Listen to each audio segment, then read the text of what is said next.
Naked Shamanism. Welcome to With Insights Radio. I'm your host, Iggy Garcia. I will take you on a journey across the universe through shamanism, metaphysical, and holistic. So sit back and relax and enjoy the show. All right. Getting ready to do a live stream here.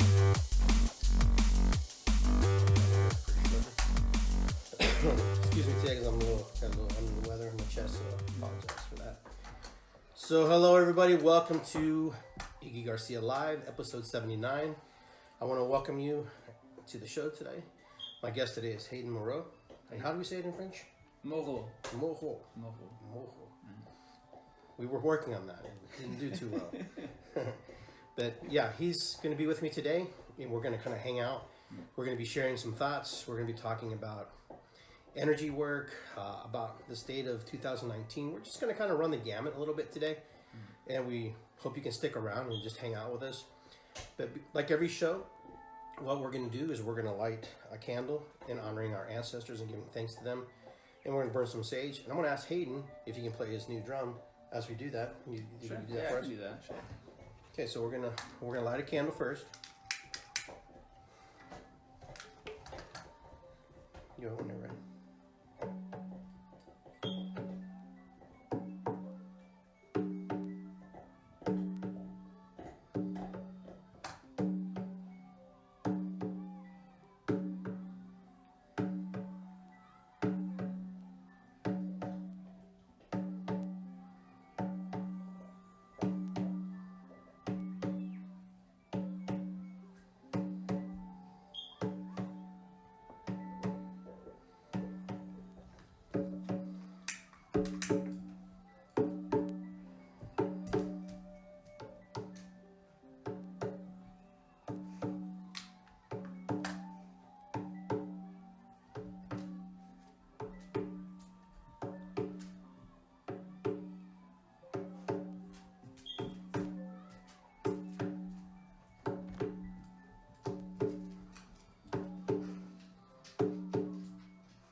Awesome.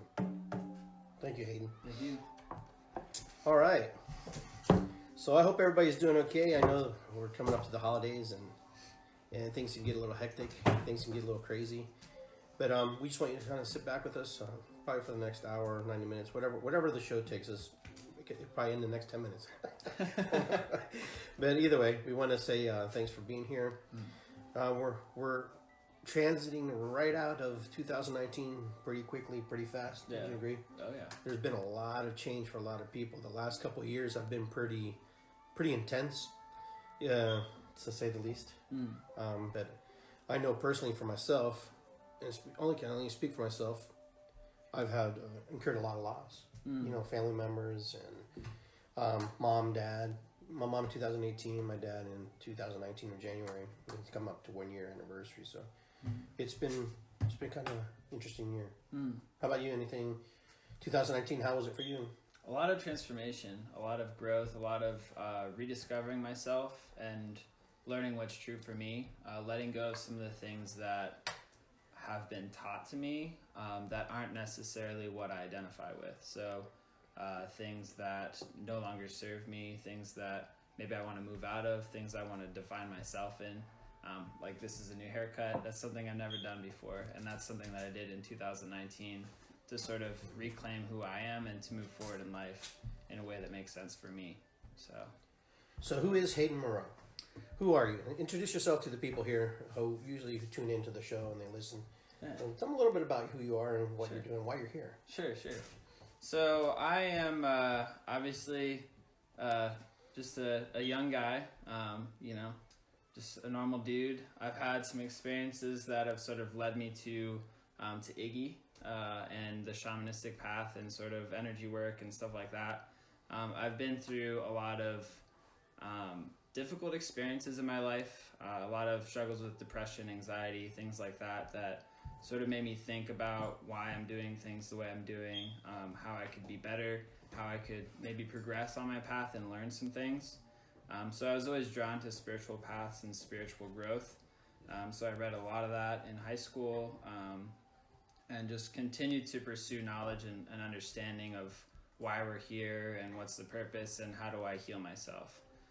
So that ultimately led me to be interested in shamanism, because I sort of had some natural experiences with altered states, and so I wanted some more meaning and understanding of why those happen and how to work through those and incorporate those in a powerful way that can help others. Because in my experiences that I had, there was a lot of transformation and growth and a sense of purpose that was happening in those states, and so I wanted to bring those back in a way that made sense to myself but also others. So that's sort of why I'm here. I met Iggy through a drum circle, and then the rest is just kind of unfolded naturally, I guess.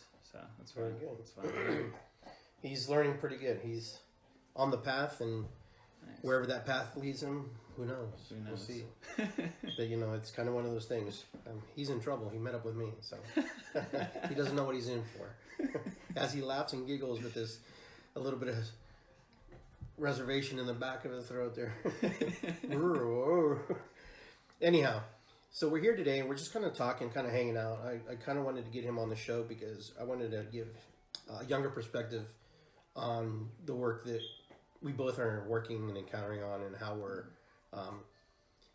how it is in the modern time, versus I'm 53 years old and you're what, 26 years old. Yeah. So there's a big difference in age between both of us, but yeah, we are on the same path. So I thought it was kind of interesting in how he may see the world compared to how I see the world in shamanism. I just have a head start on him, that's all, basically. Not that he doesn't know things. He's learning things and incorporating new things into his practice as medicine. But these younger folks learn quicker, faster. I'm finding that they grasp faster. But they also are very, how do you say, if they don't like it, they don't grasp. Yeah. Some people just grasp things and take things. But it's kind of like a situation. Like, for example, so to give me an example, since when you came into shamanism, is it what you thought it was going to be, or is it? I mean, give me just some insight how you. Yeah. Yes and no. So there's kind of from what I've seen, there's kind of a glamorization of some of the things in the spiritual community of like certain things are like, oh, it's like a magical, mystical experience, and that's true on some level, but it's not like usually there's not like a bunch of fireworks, and usually the people that are looking for fireworks, there's something else going on. Usually, from my understanding with shamanism, like it's just like waking reality. It's just like normal things in life. It's just that we're moving more into kind of a dream world and dream state and stuff like that. But we're always kind of in a dream state. And so I guess the stuff that I've learned with Iggy and the stuff that I've learned through his work and stuff like that, it's very practical. Like, it's not something that like is only for like a select few people. Like, anybody can like pursue the path and like learn things. It's just like whether they want to or not. If you sleep at night and you have dreams, like you have dreams, you can work with that space, you can work with that sort of energy, that stuff, that subconscious stuff that we work with. It's basically working with the stories that we put in ourselves. And that's, from my understanding, I could be wrong, but that's sort of the dream world, is all those things, the stories, who we define, who we are and stuff like that. That's what we're working with. And anybody can do that. Everybody does do that. Like, I think everybody is a shaman. They just like don't specialize in like specific things that would be considered shamanism. Everybody's kind of their own shaman, because anybody is their own master for their own life. Like, I can't tell somebody that this is right or wrong for you. I can say like, hey, I observed this behavior and I think it may not be beneficial for you and the people around you, but it's up to them to decide whether that's good for them or not. They're the master of their own life. So I don't know if that was on topic or... No, that's good, because I teach Hayden, is There's really no guru. There is, but there's not. It's not really a guru. Like, right. It's more like you're equals, but you're not equals at the same time. Right. You have, you have the knowledge. The knowledge, right. and basically you're just trying to pick my brain, basically. Right. And learn, or I teach you what I think you should learn. Right. At a certain moment. But he comes with a lot of gifts too, so it's not like he's ungifted. So he's not like this, empty vessel. He comes very full of stuff, and a lot of it has to do with relearning and recalibrating, reconnecting with his higher self, authentic self, different versions of who he is. Oh, it's just like me. But that's an ongoing thing. Right. It never stops. It always continues. And he's right. Everybody has an inner shaman. They have the inner intuitive, inner empath, whatever you want to call it. And when I told him, when he first wanted to learn, he was pretty aggressive. He wanted to, just absorb it all. Yeah. And, I'll let him tell the story a little bit about that, because I think it's pretty cool. Yeah, I've been looking for a shaman teacher for a long time.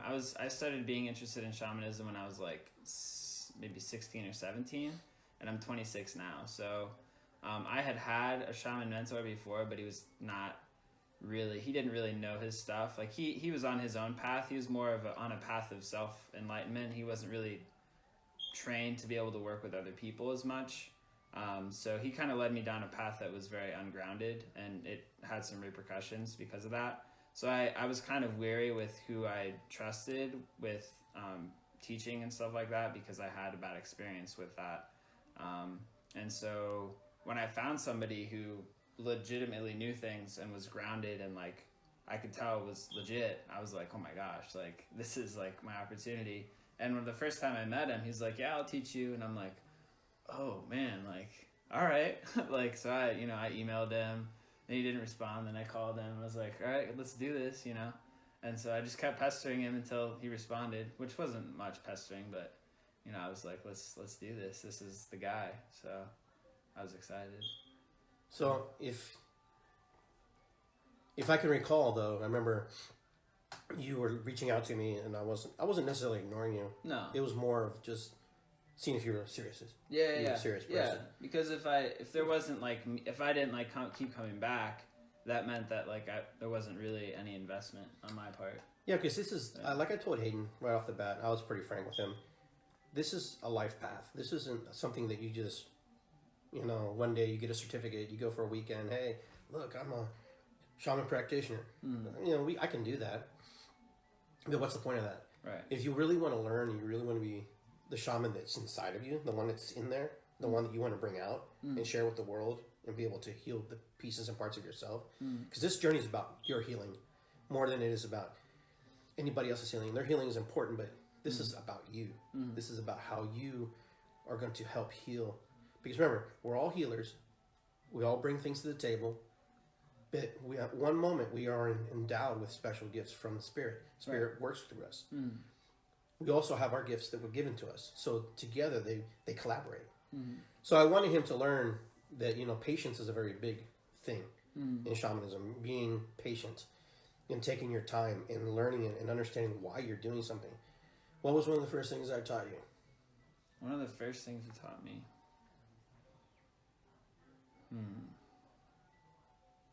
Definitely it was that the first part of me learning from you, I was really frustrated because I kept wanting to learn and wanting to do things, and I didn't really know you that well, so I was having a hard time gauging how I should operate with you. And so I just gave up trying to do a certain thing or be a certain way. I just let go, and I was like, you know what, I just need to be me. He's not, if something happens where he decides to not teach you anymore, then it's not meant to be. I have to be myself and bring all of me to the table and be like, hey, I'm not sure about this, or hey, this might not work, or I like this. Just be honest about stuff, and then that's when the learning will happen. So I stopped trying to have this facade of, oh, this is the Hayden that I want him to see, versus okay, this is the Hayden that is me. So that's kind of what he taught me. And there's still some of that I have to work on just in my life, but also in this relationship. But I think every relationship's like that. We always are wearing some kind of mask to protect ourselves. So one of the first task I gave him was to work with tree medicine. Mm-hmm. Yeah, that was a fun exercise too. I learned a lot like in the first week because I had never really thought about connecting with nature in the way that he had basically asked me to, and that was communing with the tree for 7 days and then journaling about it. It was really helpful to just take some time to spend some time out in nature intentionally rather than just kind of like passively being there and putting more of the focus on the connection aspect versus just like walking through a space. And I noticed my thoughts kind of drift into different places, especially like a matter of like conservation and what we're doing to the planet and being aware that we are dependent on plants. We're dependent on a lot of different things in our environment to survive. Without the trees, without the grass, without other animals and things like that, we wouldn't be able to survive. And a lot of times we view ourselves as superior to nature or as more important than nature, but the truth is we are dependent on it. And so without nature, we don't exist. So I think the spectrum or the hierarchy is kind of upside down, you know, from our perception. Not everybody. I mean, there's probably a lot of people that don't think that are watching that here, but in general, that's sort of the perception. And our ancestors didn't think this way. That's because they lived in nature. Like, we still live in nature, but we're disconnected from it. Back then, they were dependent on the woods and things like that for the seasons to be good, for the good harvests and stuff. So they were very aware that they were dependent on it, so they had much more respect and knowledge about it. But just because we're separate from it doesn't mean that we need to discredit or discount or just completely ignore it. I think we're moving more into a phase, talking about like moving forward in 2019. I think our generation is like more conscious of the environment, my generation. And I think moving forward, we're going to move more towards what our ancestors used nature as, but we're going to have the benefit of extra knowledge of understanding different things. So it's like we've kind of lost that knowledge, but it's coming back now. And so there's a lot of sort of prophecies, I guess, from like Native Americans and stuff, where like the shamans are going to come back, or like the medicine men and women will come back. And I think that's like happening right now. You know, there's a lot of people that are like, hey, don't forget the planet is important. Don't forget, like, we can heal ourselves. Like, we have things, like you see medicinal plants that are starting to be legalized again. I'm not like advocating for the use of those, but that's like an awareness of like, okay, there's more to life than just like what is happening here. You know, there's an understanding that these plants can help people. So yeah, it's just cool. Kind of went off on a... No, that's okay. Yeah. That's what we do on this show. Yeah. We just talk and have a good time. Go with the flow. So, you know, it's funny because when we do this medicine work, it's about connection. It's about understanding. And it's about understanding your connection to the tree and the tree's connection to you, for example. Tree medicine, you know, the standing people, they are very powerful medicine. The reason we can live is because they exist. That's why we're here, and that's why it's under... And, you know, it's funny, he did the exercise several months ago, and he journaled it. And then he came to my house one day, and I put him into the tree journey. And that tree journey was much different than the journey that he probably experienced. Yes. I'd have to say. Yes. Yeah, it was... So a lot of the connection that I was doing early on, not that it was wrong, it was just where I was at. And it was a phase that I needed to go through. It's just like any growth. You start somewhere and you grow and you add on to your experiences. I was focused on connecting kind of mentally. Like, there was an aspect of connection with the heart there for sure. Otherwise, I wouldn't have had any profound experience. It would have just been purely intellectual. But a lot of it was mental, like thinking about what the tree would think. And, you know, connecting with that kind of space of more thought and mind. And so when I worked with him, it was in his backyard. We were connecting with the tree, and it was not intellectual at all. It was like letting go of the mind. We kind of did a few meditation exercises beforehand to like not shut down the mind, but to let it sort of drift off into a meditative state.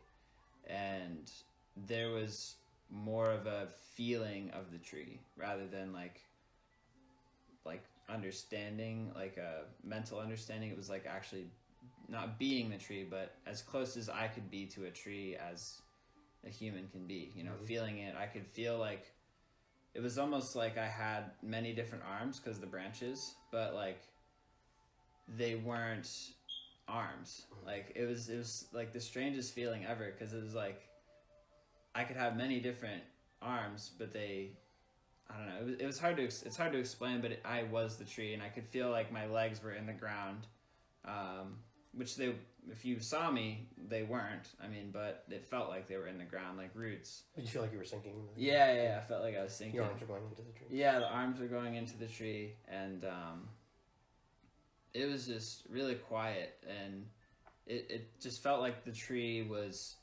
just there, kind of observing and very patient, very still.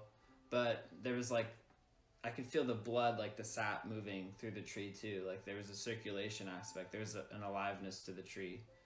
So I don't know. It was amazing. Like just completely different way to exist. Like entirely, not even like remotely close to what it is to be human. Isn't that crazy? It was insane To feel the sap moving through the other. That's pretty in depth. That's pretty deep. Yeah. When you start to think about when you get connected molecularly like that. Yeah. In a physical, mental state all at once, and don't even know how it happened. Mm-mm. The thing is not important how it happened. The important is what you do when you're there. Mm. You know, so many people worry about the process of arriving versus enjoying the journey. Right. You know, oh, we got to get to Kings Island. You know, but no one ever talks about the things you're going to do at Kings Island. Everyone just talks, you know, it's just the anticipation. But then once you're on the rides and stuff, you know, the journey is not so important. It's where you're at inside in the moment. Yeah. So that's kind of what I was trying to teach Hayden that day. Not that what he was doing was wrong before. Right. That's just a different version. I wanted him to have a different experience, and it wasn't my experience that I wanted him to have. I wanted him to have his experience. Right. That's what he had. Yeah. And that's what was important. Yeah. And this has to be. Yeah. And you know, shamanism is a very profound practice because it's very ancient. It's very old. It's probably one of the first, if not the first, ways of communicating with spirit in a organized fashion per se, where somebody actually studies the aspects of what things are. Before we were just in tune. We were connected. People knew things. People could tell you things about plants and just walk around. Hey, don't eat that. Eat this. Don't eat that. Use that. Use this. Then eventually, as societies got bigger, as you know, people massed and created villages and cities and tribes and stuff. And congregated there, people started to go away, kind of like we are today. People start forgetting things, and so all of a sudden the elders get smart and they go, hey, we need a chief, we need a secretary, we need someone who's in charge of the warriors, somebody who's in charge of the medicine, somebody who's going to be this or that, because you have to, because you have so many people and you have to lead them. And so there was a time where if you were a shaman, it was very, very, very powerful. You usually probably didn't get married. You probably were very isolated. You were probably very to yourself. You had to learn from somebody. And then the thing is, when you're ready to transition, someone has to be picked in society. So sometimes you were picked by the council or by the shaman, or he'd just show up. So a lot of the movies that you see is some parts of those are true, where they just the shaman shows up and the mom's just had a baby. Right. And she's like, oh no, the shaman's here. Not my baby. I don't want him to be a shaman. I want him to be. Right. It's a big responsibility. It's a big responsibility. It's a huge responsibility. Right. It's one of the biggest responsibilities you could have. Because it's a different type of warrior. It's a different type of peacemaker. Somebody who connects everybody. It's also their oracle. There's somebody who's connected to the spirit realms. High, middle, and low, and so when they talk, it's important. But now it's different. Now I Google. So here's my other part. Now we Google it, right? It's kind of like we used to know it. Now we just Google it. Google it, But even that that will also have it goes so far, and then you're gonna have people who are in tune to nature and stuff. We have that right now. But we're going to come into a time now where there's going to be specific people that you're going to go to for certain answers or certain teachings. They're called urban shamans. suburban shamans, people who are connected in their communities, people who are, wherever, because we need them now more. We're going to actually have more shamans than we probably used to have 10,000 years ago. Right, because there's more people. There's more people. Yeah. And there's more demand, there's more need. There's more need, yeah. Yeah, there's more need. There's more need to be connected. We're not connected. We're a very disconnected society. Yeah. As much as we think we're connected, even the people who say they walk out in the grass 30 minutes a day, blah, blah, blah. I mean, that's connection, yes, but it's not the true connection. The true connection... How are you doing? Yeah, it's how, yes. Yeah. It's very, less is more type, Yeah, you can have like a 5-minute session that's really powerful, yes. Or like you can do an hour and like you're just sitting on the grass, thinking about other things. So shamanism is a very personal journey, and I always tell all the students that I teach and everybody who's interested, he can attest, just watching how many people have taken classes of mine, and how many stay and how many have, committed to their journey. Right. And, it's not that many. Right. Out of 30, 50 people who have done this, probably a handful maybe, and in that handful there's a small minority too. Because it's a path. It's what you do. It's every day. You wake up and it's on your mind. You live it. You see a bird, the bird has purpose, but the bird is doing more than just existing. The bird is preparing the whole time. It's living, preparing for the next generation. It makes its nest, it teaches, it learns, and it teaches its young, it learns, it protects. There's a divine purpose in that. In humanity we have that, but we don't have that to some degree. Sometimes we discount. But most animals, they have purpose. They know that their time is limited, but they don't think like we do. Like, oh, I'm going to die in about 2 years, They don't think like that. But they know that instinctively that they have to teach the next generation. And they continue teaching and teaching. Versus in our society, we teach, but we don't teach. We teach in order to obtain. We teach people to go get a job. We teach people how to pay bills. We teach people how to do things that, support the system that's kind of broken. The system is broken. So how do we teach society the other side of that? That there is more than just paying bills, watching Netflix, doing certain things, just waiting for your trash to get picked up on Thursdays, There's a whole nother world out there. And I know some of you do, and I know I'm not discounting those who do that. But there's a lot of people that and I know that whose lives are totally locked away in existing in the 3D world. And then, it's fearful to go into the 5D world because the 5D world requires you to self-explore. Right. You. And where's the deepest pains? In us. Inside of ourselves, yeah. So when we have to get real with us and be very upfront who we are, we don't have to tell the world. Right. When we have to say, in us, get vulnerable and naked to ourselves, that's painful. Because we have put ourselves, and we've been landlocked for many, many, many, many, many years by others who have told us we're no good. They told us we're beautiful. They told us we're ugly. They told us all kinds of stuff. Right. Stories. Stories. Yeah. So all these stories compile and they build up in our head of how we think we are. We're projecting outwardly to the world the things that we've been taught. Our parents teach us a certain way. Our grandparents, our brothers and sisters, our loved ones. The person you probably live with right now, you either control the situation or they control the situation. And if you're going to tell me that, no, we're both in it together, that's a half truth. Right. That's a half truth. There's always a dominant party. So how can you find yourself? How can you truly find who you are and what your purpose is on this planet? Any ideas? Any ideas? I mean, one of it is like definitely connecting with nature for sure. Like that's a really helpful tool because it gives you a bigger space to connect with, and it allows more spaciousness to exist in your life. Like connecting with nature for me has been really helpful because it sort of calms me down when there's a lot of like stuff going in my head and things that are just out of control. Sometimes it just helps me just to calm down and to be like, all right, this nature is like really still and there's like an order and sort of a silence about it.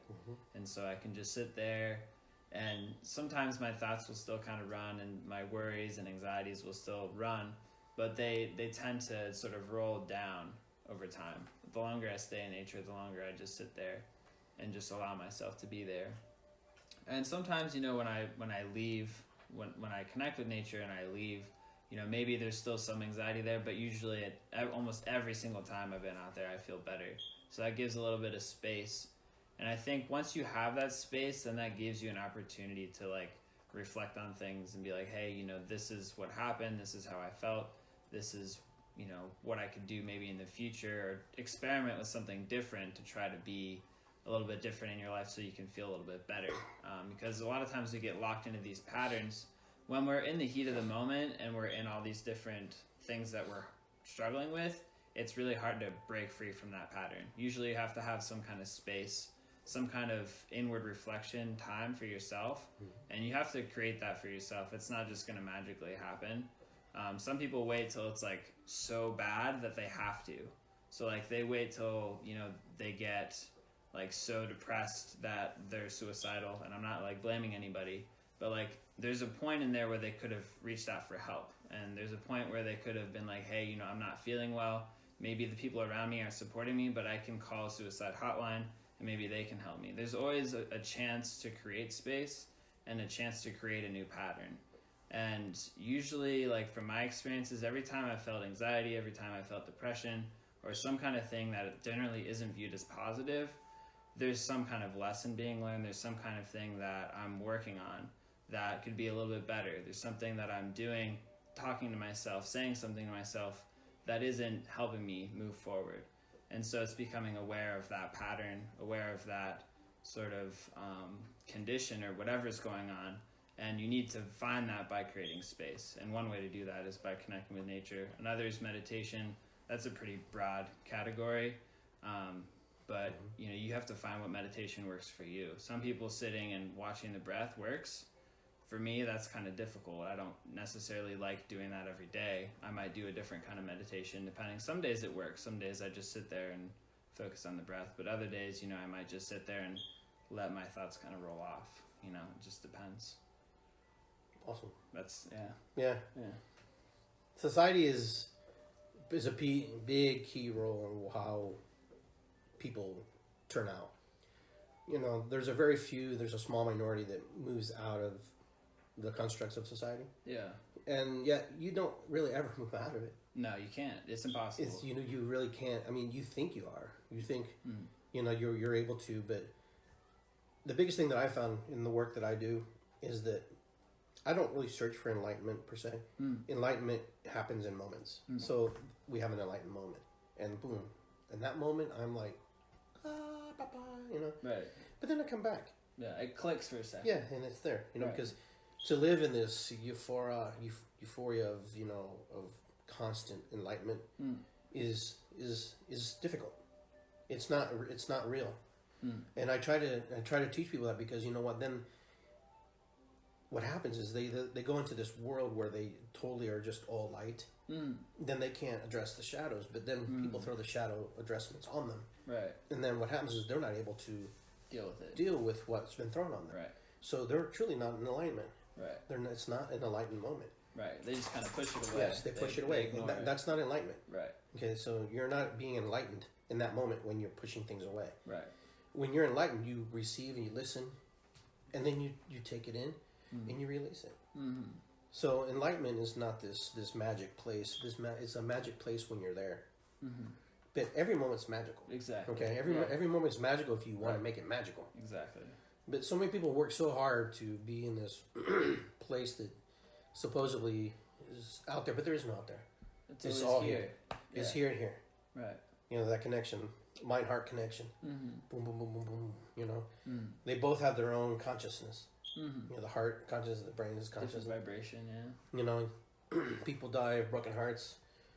Very rarely do people die of broken brains. Right. But right. They don't use that terminology. Right, it's different, yeah. The heart has its own feeling, its own place. So today we're just kind of hanging out. We're talking a little bit about shamanism, just what's on our mind. For me personally, 2019 is, I really needed to get out of here. I don't know if that's going to change anything. Yeah. It's really my thoughts and my beliefs, how I want to accept that, and how I want to receive that. Now we're on the 2020 vision. We're going into 2020 vision now. Yeah. The new decade. The new decade. Yeah. Yeah. So, wow, that's crazy. Yeah. We're going into a new decade. Yeah. But it's the 2020, so it's the 2020 vision, you know. Oh yeah, the hindsight. Yeah. 2020. The hindsight. So now you have the 2020 vision. Now you're able to see things that you weren't able to see before. Yeah. You have the preview. Let's put that. You have the preview to see the preview. Mm-hmm. If you want to see it. Mm-hmm. Remember, everything should be an invitation. Mm-hmm. But not everything is invited to us. Sometimes things are casted upon us. Sometimes situations and things happen to us, and we have to react or respond. Right, they're just thrust into our lives. Yeah, and so I'm hoping that for 2020, I mean, we can't get away from certain things. People pass away and things happen. Mm-hmm. But I hope that it's not so detrimental for a lot of people. Yeah.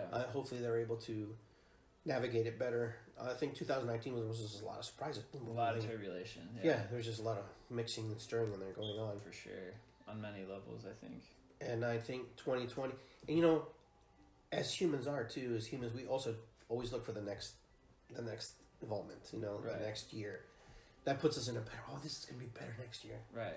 It's kind of a frenzied state. If we didn't have numbers, it really wouldn't matter. Right. You know, so when you think about it, 2020 is just a number, right? Right. You know, when you add them both together, you get 4. So you get 40. Right. Right? Or 400. 400, yeah. Okay. But anyhow, it's all a state of mind too. Mm. What controls us and what owns us and what is going to navigate inside of us. Mm-hmm. You know, and so it's really important to know and to mind your thoughts. And it sounds like Star Wars now. You must mind your thoughts, Obi-Wan. Obi-Wan. You know. Padawan.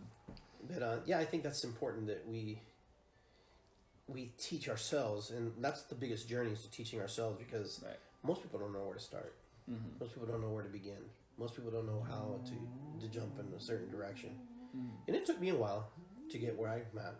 Mm-hmm. And my dog's moaning. I don't know why, but what are you moaning for? She's like, shut up.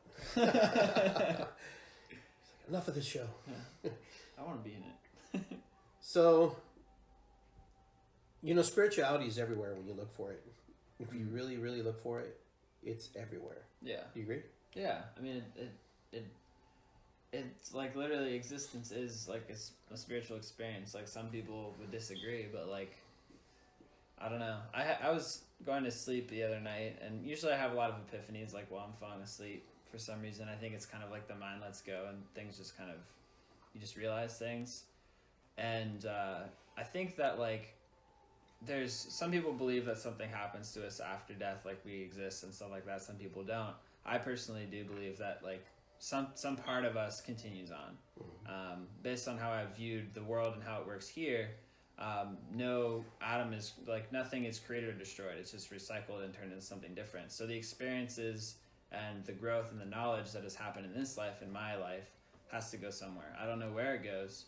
But I had this epiphany that literally like life and death are one. Like literally there's no separation. Like this is the existence. Like we're experiencing existence right now.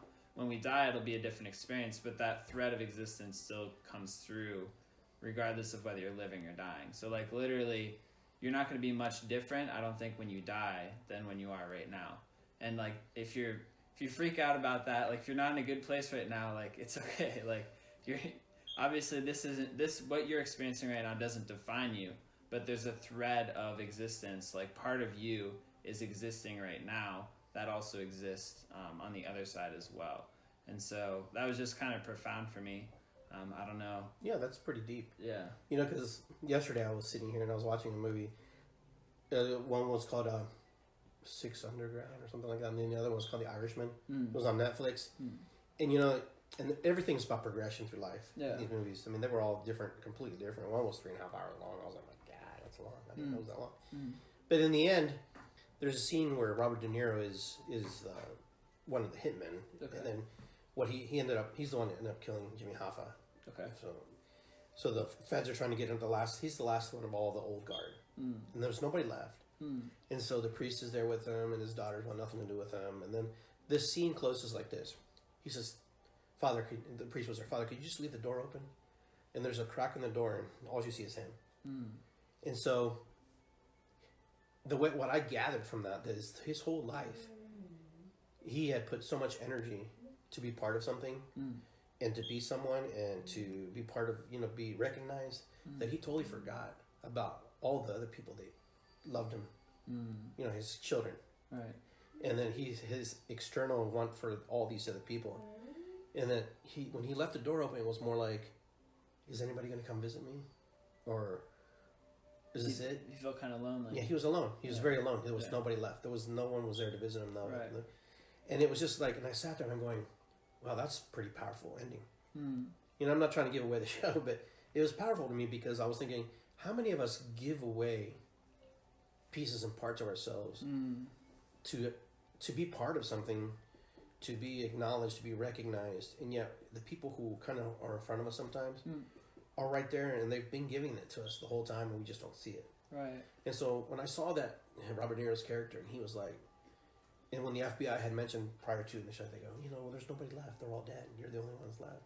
So what happened to Jimmy Hoffa? He never spilled the beans because he was the one who did it. Right. He just didn't want to go back to jail. Right, of course. But his loneliness was very powerful.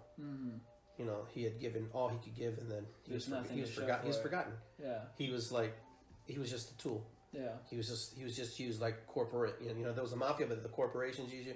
The mafia everybody uses them. So that's what I'm getting at.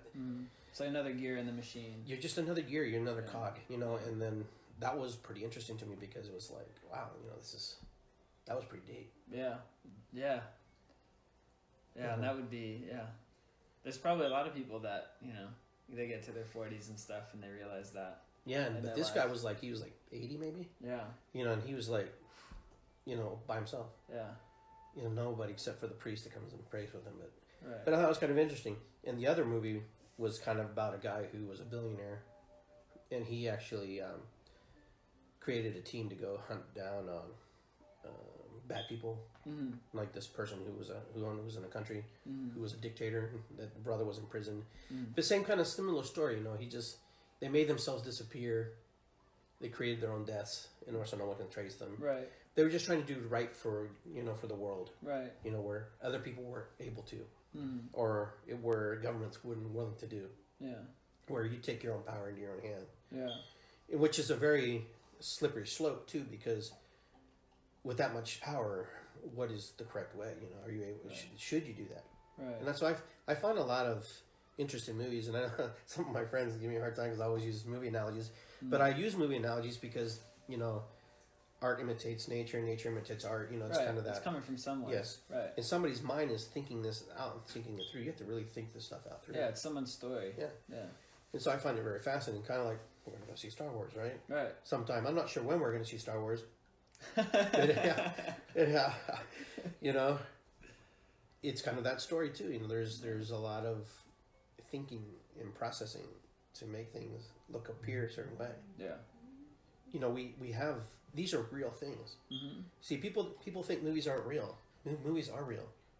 They're stories about real people, but they're put in a setting so you can understand it or enjoy it. Yeah, it's got a different what is it called? A different cover on it. Yes. Like a different I don't know. Star Wars is like a sci-fi movie, but it could be like the same story that people have told for generations. Like there are no truly new stories. Like the stories have been told throughout the generations.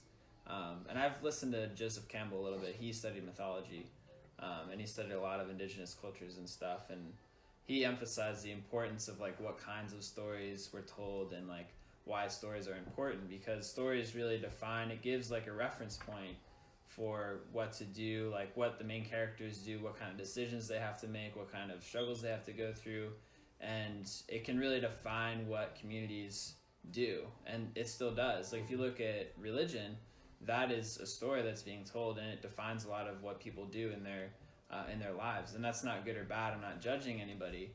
But I just watched a YouTube video about this community in India just yesterday, and it's a very ancient community. It's kind of remote, so it's been separated from most of the modernizations of India, and a lot of the rules and stuff that have been implemented thousands of years ago are still in place. And people who visit in India, they go to this place. The natives won't touch the people because they think that they're untouchables. any visitor that comes in, like, you can't touch them because in their worldview, if you touch them, then you're going to be punished by God. And I'm not judging their culture. It's just an observation that, like, that's their story. That's what is true for them. And, you know, they, on some level, they have the right to believe that, you know. Mm-hmm. And so it just goes to show how much stories can impact us, and they still do today. And the stories that we tell in our culture a lot of times come through movies, they come through videos, they come through memes even. You know, just like any kind of art expression is a snapshot of some kind of story that someone's trying to tell.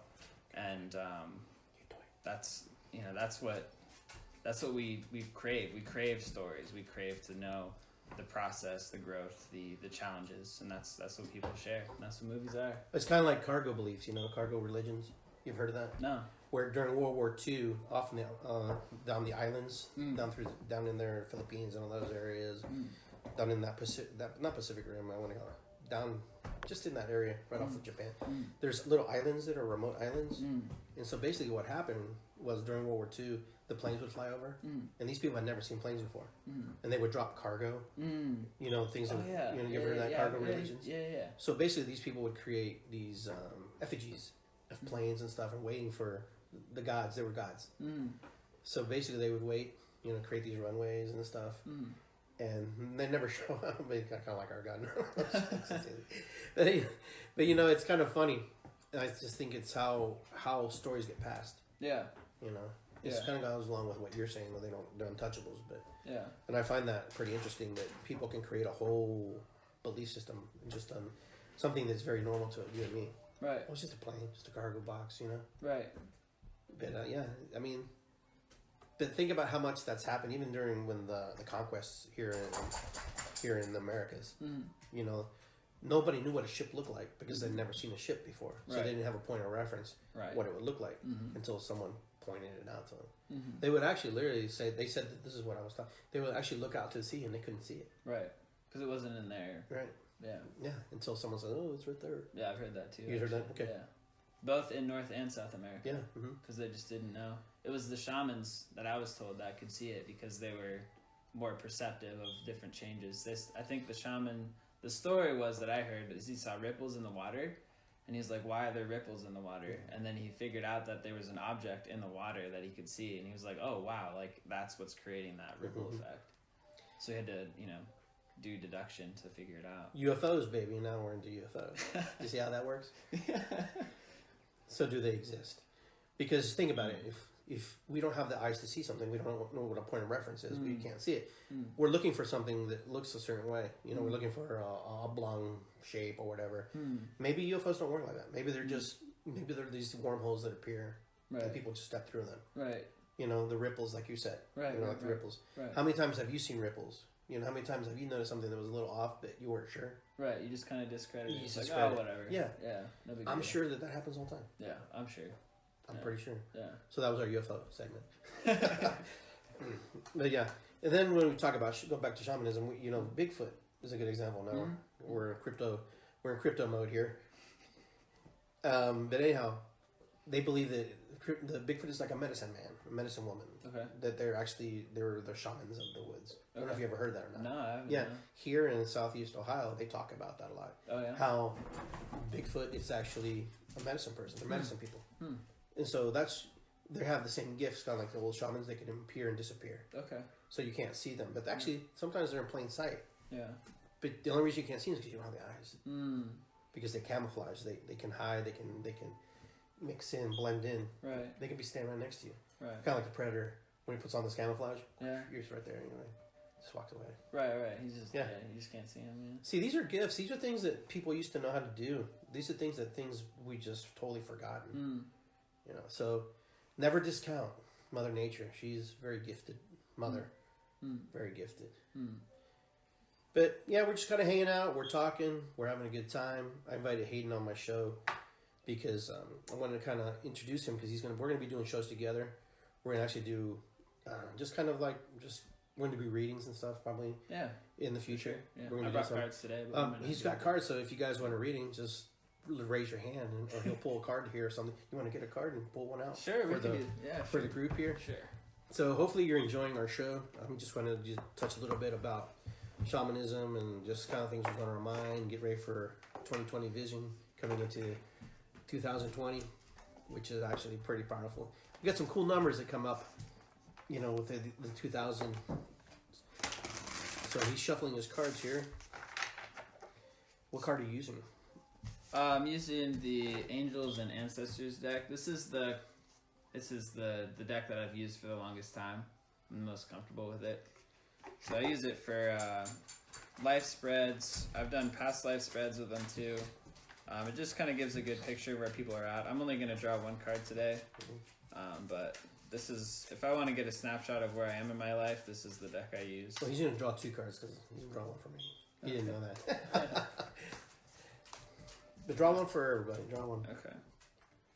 So this one's for you. This is for me. We'll do mine last. And then this one's for the audience. This is the audience, so pay attention, everybody. All right. So, it is warrior, be fearless and strong. So, most likely, everybody's been facing some kind of challenge in their life, whether it be relationship-wise, emotionally-wise, maybe career-wise, maybe physically, you're going through some illness and things like that. It could be anything really, but this card is basically saying, you are strong, you have the power to get through whatever you're going through, and in 2020, make sure you are taking care of yourself, you're doing what a warrior needs to do, which is to fight their battles, but also to take some rest when you need some, because warriors aren't always fighting. They're always fighting in some way, but sometimes fighting means just taking some time for yourself and making sure that you're okay to be able to get ready for the next battle. So the figure on here is a Native American, some kind of native. And so maybe that means something to you, maybe it doesn't, but maybe just remembering your ancestors too, and remembering that they fought for you, and because of what they did and what they went through and the things that they experienced and fought through, that you were able to exist today. And know that you are also carrying the light for them today. You're still carrying that torch. So just keep on going strong, keep on doing what you do, and know that you have the power to overcome whatever your struggle is. Mm-hmm. Yeah. That's the general read for the group today. But Krista wants you to pull a card for her. Oh, sure, yeah. Absolutely. Krista, we're going to pull a card for you if you're still online. Hopefully, give us a thumbs up if you're still with us, so we can read for her. All right, she resonates with that one too. Okay, good. We're going to pull one for you. Hayden's going to pull one. Let's do this one here. High Priestess. So more than likely you're going through a lot of transformation right now, a lot of self-discovery, a lot of things that you are moving through and discovering for yourself for the first time.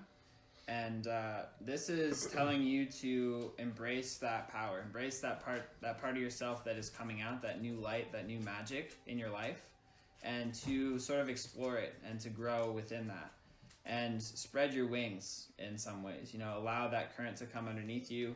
There's some wings behind there. It's an Egyptian lady there.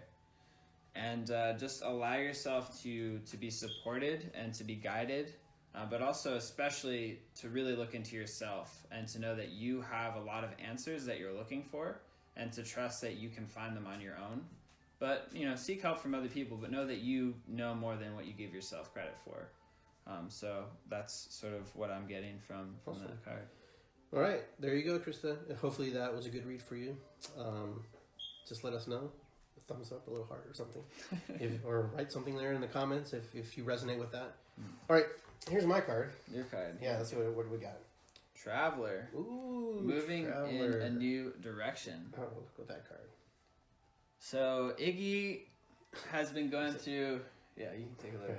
You've been going through a lot of different transitions, a lot of struggles recently in the past year. You said you're ready for it to be over. There's a lot of wisdom and growth and nourishment that you've gotten from those experiences, even though some of them were difficult lessons. It's giving you some insight into yourself and what you want to do with your life. So it's giving you this kind of, I see like this, a bunch of different things throughout your life mixing together into like this beautiful kind of stew or soup. And it's like, all right, well, I've got this. Now, like, what do I want? What kind of direction do I want to go in with this? Like, do I want to I don't know, create some kind of other business or do something. But there's something in you that wants to do things differently than you've done it in the past, because you have a new role in some ways, a new like identity, not identity, but like you're defining yourself in a different way. You're defining yourself. Okay. Yeah. Different direction. That makes sense. Yeah. I like that. He's good, guys. And listen, if you want a reading from Hayden, a full card reading, where can people reach you? Just Facebook? message me on Facebook is fine. Yeah. Yeah, set up a time with him. Yeah, just let me know. I love doing readings, so I'd be glad to do a reading for you guys. And you know, if you need me for reading too, as well, I'm available. We're both available for readings, so don't hesitate. Let us know. We set up a time. But that's what we do, folks. That's what we do. We're in this holistic metaphysical community, and we're here to share our gifts and the gifts that Spirit channels through us as well. We do a lot of work together. We work together on some projects. We're going to be working on some other projects as well. We're going to be doing a radio show together. That's coming up here pretty soon, beginning of the next year. We're finishing up here. He doesn't know that. I just told him that. Yeah, sounds good. But yeah, you know. Yeah. But anyhow, look forward for us to be. You'll see a lot of us together doing things, doing some projects together, and doing some things. And we're also going to Hayden to teach us how to make drums too. That's another new project that he's working on. His new drum. I made this drum. It was a kit, but I understand how to make it happen. So I'll be probably exploring with that. So let me know if you want a drum. I can make one for you. So if you want a drum made, he can make one for you, or he can teach you how to make one. That's true too. So either way, we can figure it out and get it done. So let's see who we got. Jason. Someone wants to okay, we'll draw one for you, Jason. How you doing, Jason? Haven't seen you in a while. Hope you're well. Medicine Guardian, being open to healing information.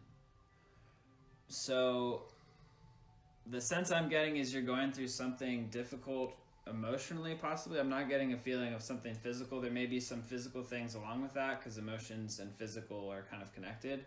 But be open to new information. Kind of seek out information too.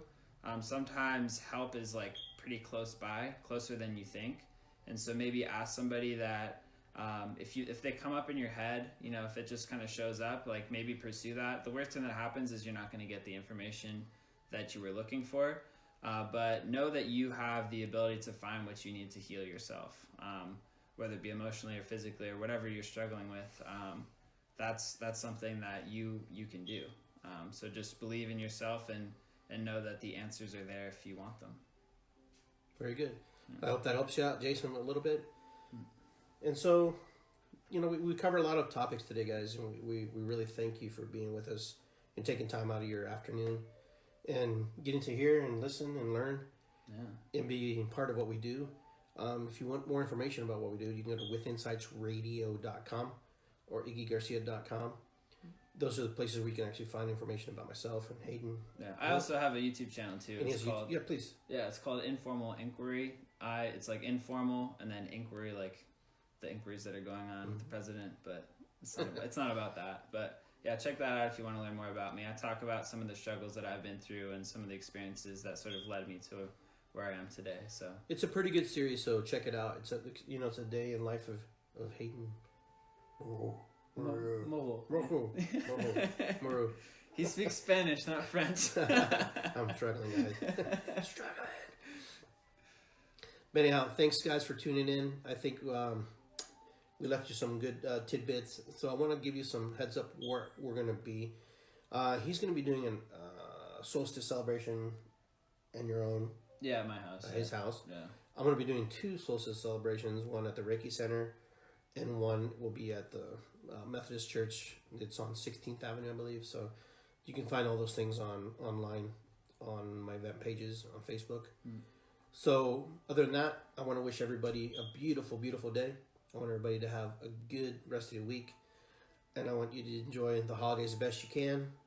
And I want you to have a fantastic New Year's. Letting go of the old, bringing in the new. Do what you got to do. Be kind to each other.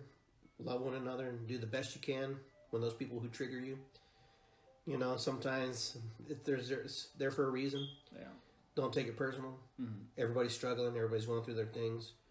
So with that, I want to say ho'oponopono. Thank you very much. It's good to be here. It's good to be here. Because it's, what else? How else could you want it? And how else do you want it? How else could it be?